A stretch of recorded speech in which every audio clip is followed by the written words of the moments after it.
আমাদের জীবনে আসতো, ওনাকে যদি আমরা গুরু রূপে পেতাম তাহলে কি আমাদের জীবন কি বললো, ভজনের দ্বারা বললো না সত্য, গুরু না হলে আমাদের জীবন আজ কি শেষই হয়ে যেত।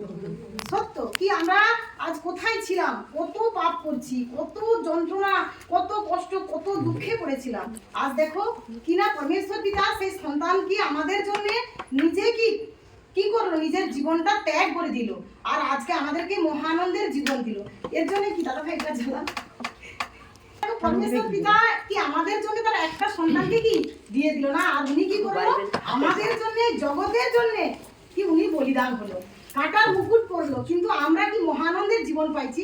আজ দেখো আমাদেরকে যদি কেউ একটা ছোট বড় কথা বলে তাহলে আমরা পিছিয়ে যাই কেন, কিসের জন্য? তো দেখো পরমেশ্বর পিতা আজও পর্যন্ত আমাকে সতেজ রাখছে, এত সুন্দর রাখছে, কারণ আমার জীবনে না প্রচুর হালত আসছে, আমি সে হালতকে কখনো দেখিনি হালত বলে, কারণ জানি আমি মনুষ্য, রক্ত মাংসে গড়া।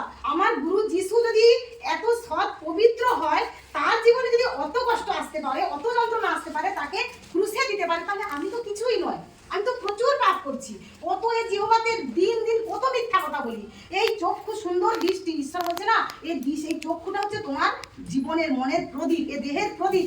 সেই প্রদীপের কি সুন্দর জিনিসকে দেখেও আমরা কি খারাপ বলতেছি। একটা মেয়ে যদি কোনো ছোটখাটো জামা পরে যায়, আমরা দেখে বলছি দেখো কি লজ্জা নেই, এরকম। কিন্তু পরমেশ্বর পিতা কি বলছে, তোমার চক্ষুটাকে তুমি মনের প্রদীপ তৈরি করো, সুন্দর তৈরি করো, তুমি যেটা দেখবে সবই সুন্দর। তাহলে ওখানে কি তুমি ওই কথাটা মুখ থেকে বলা মানেই কি আমি পাপ করলাম? তাহলে আমরা কত পাপ করতেছি, তবু পরমেশ্বর পিতা দেখো আমাদেরকে ক্ষমা করে দেয় কিনা।